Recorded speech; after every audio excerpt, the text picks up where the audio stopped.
한 말씀 중에 그런 것도 있습니다. 어제 나온 이 비공개 간담회에 나온 얘기, 중도층의 외면을 좀 의식을 해야 된다라는 얘기도 같이 나왔습니다. 다음 기사를 좀 보겠습니다. 쇄신 신고도 뛰지 못한 지지율, 민주당 중도 확장 난제라는 경향신문의 기사입니다. 네.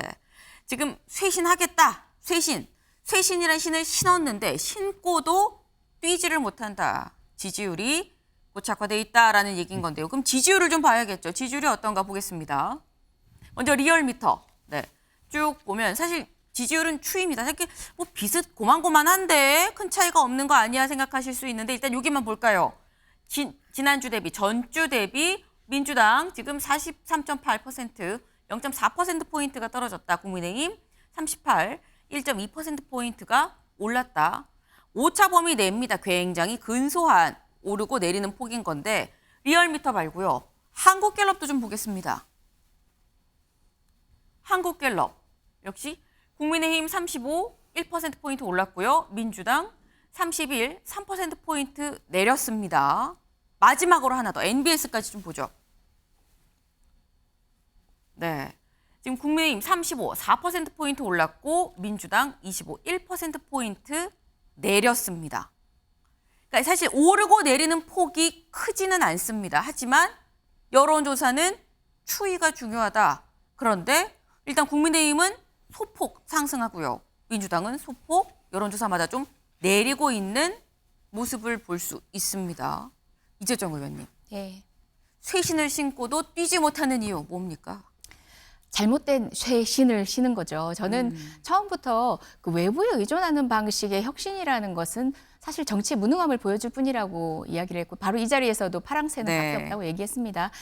혁신위가 어떤 결과를 내든 간에 그건 민주당 정치인들 초등학생처럼 따라가는 거예요. 지금 불체포특권 얘기도 나왔는데 리더십을 통해서 결정된 것과 당내의 치열한 토론과 합의를 통해서 결정된 것과 외부에서 제시하는 것을 우양우자양자 따라가는 건 하늘과 땅 차이거든요. 쇄신의 모습이 결코 바람직하지 않은 방향이었다라는 생각이 들고요. 저는 당내에 뭐 무조건 의사를 합치해서 당이 분열하면 안 된다. 결과론적으로는 그래야죠. 하지만 치열한 토론을 거쳐서 당내에서 합의할 수 있도록 해야 그다음 탄탄한 자양분이 되는 겁니다.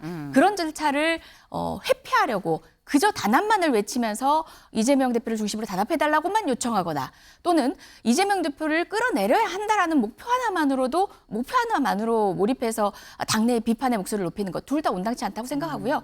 전 치열한 토론 과정을 거쳐가지고 당이 좀 건강하게 바뀌는 모습을 바라는데 혁신이라는 게 동이 뜬 이상 네. 당분간은 계속 혁신이가 목소리를 내고 그에 따라가는 당의 모습 얼마나 그것이 국민한테 미래를 주고 희망차 보일까요? 지지층들도 신이 날까요? 좀 의문입니다. 그런 측면이 반영된 여론조사 결과가 아닌가 생각합니다. 네, 쇄신을 신고도 뛰지 못한 이유, 쇄신이 제대로 된 쇄신이 아니었기 때문이다라는 말씀을 하셨습니다. 지금 이런 상황, 저희 오늘 키워드가 추다르크죠. 추미애 전 장관이 한마디 했습니다. 그 얘기를 좀 듣고 얘기를 이어가 보죠. 잘하고 있으면 제가 이렇게 답답하겠습니까? 예. 윤석열 정부 1년 동안 인간안보의 파괴를 저질렀죠. 그런데 야당이 너무 얌전한 거죠. 밀리고 밀리다가 마지막에는 법사위 양도하는 것을 보고 국민을 위해서 싸우려는 의지가 없구나. 더 이상 그 회복 탄력성, 회복력을 완전히 잃어버리기 전에 네. 뭔가를 해야 되겠다. 우리 민주 시민의 승리를 위해서 네. 헌신하겠다. 그런 각오의 말씀만. 네, 추미애 전 장관. 민주당이 잘하고 있으면 제가 이렇게 답답하겠습니까? 라고 얘기를 했습니다. 그런데 이 얘기만 한 게 아니고요. 말하는 내용에 뭐가 있었느냐. 회복 탄력성을 완전히 잃어버리기 전에 뭔가 해야겠다. 내가 헌신을 하겠다라고도 얘기를 했습니다. 근데 이 얘기는 한 변호사님, 이건 총선 나온다는 얘기 아닙니까? 그렇죠. 사실 추미애 전 장관님이 이제 등판을 하시려고 이제 공개적으로 이야기를 하신 것 같습니다. 네. 안 그래도 앵커님께서 말씀하신 그 회복 탄력성 뭘 말하는지 저는 참 보면서 이게 들으면서 정말 궁금했는데요. 네.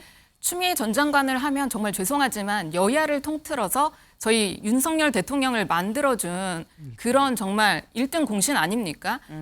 본인은 이제 그런 부분이 상당히 이제 그런 평가가 정말 뭐 분이 날 수도 있고 성이 날 수도 있어서 네. 등판을 좀 해서 총선에 나와서 좀 뭔가 만회해봐야겠다 이런 생각을 하시는지 몰라도 아마 총선에 나오신다고 하시면 개인적으로 생각하기에는 만회하는 게 아니라 저희 국민의힘이 또다시 총선에서 이길 수 있는 그런 또 1등 공신이 되는 게 아닌가 그런 생각이 들고 대선에서 정말 큰 역할을 하셔서 지셨잖아요. 네. 그런데 회복 탄력성 없어지기 전에 또다시 이제 자기가 뭔가를 해보겠다라고 하는 건 총선에서도 또다시 이제 지겠다는 그런 의지인지 정말 아마 그 민주당 당내에서도 보기 참 불편할 것이라고 생각이 듭니다. 네. 이상식 실장님. 예. 민주당 내부에서 보기에도 불편하지 않겠느냐라는 말씀을 하셨어요. 예, 저도 뭐 불편하다기보다는 조금 뭔가 좀 생각을 좀 많이 해보셔야 될 것 같습니다. 아무래도 지금 조국 전 장관 또 이제 나오신다고 하고 추미애 거기다가 이제 박지원이나 천정배, 정동영 이런 분들까지도 지금 다 등판을 준비하고 있다는 소식이 얘기가 들리는. 나오죠. 예, 그렇습니다. 그래서 한번 이 자신의 역할에 대해서 원로로서의 역할을 좀 고민해 보셔야 되는데 방금 저기 패널께서 말씀하셨다시피 많은 우리 진보 진영의 시민들께서 네. 추미애 장관이 또는 조국 장관께서 또 우리 정권을 뺏긴 것에 대한 뭐 어떤 나름의 책임이 있다 이렇게 말씀하시는 분들이 분명히 계십니다. 저분도 지금 강성 패널을 보유하고 있는 분이기 때문에 추미애 네. 장관도 제가 만약에 이런 말을 여기서 하면 또 저도 이제 뭐 악플에 시달릴지 모르겠지만 그렇게 제가 동의한다는 게 아니고 그렇게 생각하는 사람들이 분명히 계십니다. 네. 그래서 이제 이런 분들 뭐 추미애 장관이나 조국 장관님들 또는 이제 뭐 이렇게 말하는 좀 당의 원로분들 이런 분들이 이제 정치에 참여하고 하는 것은 뭐 그건 당연한 일이고 또 당연히 이제 본인의 그 민주주의 또 다양성을 존중하는 차원에서 인정돼야 마땅하지만 지금 시국이나 우리 진보 진영이 취한 위치를 조금 더 냉정하게 한번 성찰해 볼 필요는 있다. 저는 이렇게 봅니다. 네. 지금 추미애 전 장관 일단 총선 출마에 뭔가 부릉부릉 시동을 건 듯한 지금 그런 모습인데 이게 총선에 곧 나올 것 같은 이런 메시지만 얘기한 건 아닙니다. 한동훈 현 법무부 장관에 대해서도 또 한마디를 했는데요. 뭐라고 얘기를 했는지 같이 들어보시죠.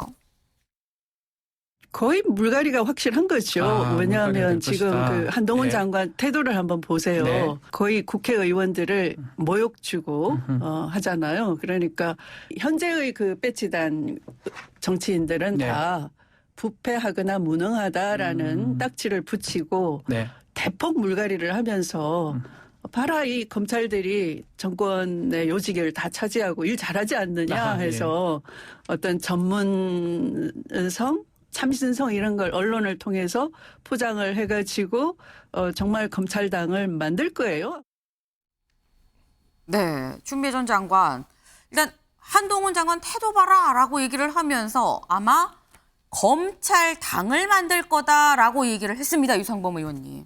야, 추미애 장관이 저렇게 한동훈 장관의 태도를 가지고 말씀하시는 걸 보니까 네. 제가 2년 동안 추미애 장관과 법사위에 있으면서 추미애 장관이 보여줬던 그 오만하고 의원들에게 모욕적인 언사를 했던 많은 내용들이 있습니다. 대표적인 게 소설을 쓰시느라고 있죠. 아, 네. 이렇게까지 하셨던 분이 갑자기 태도를 지적하니까 참 어색하고 뭐 받아들이기 어렵습니다. 그리고 추미애 장관은 기본적으로 그 상황을 바라보는 시각을 저는 잘 이해를 못하겠습니다. 그리고 그 용어를 쓰시는 거 보면 인간안보다 하는데 이게 무슨 말인지 도저히 이해를 못하겠고요.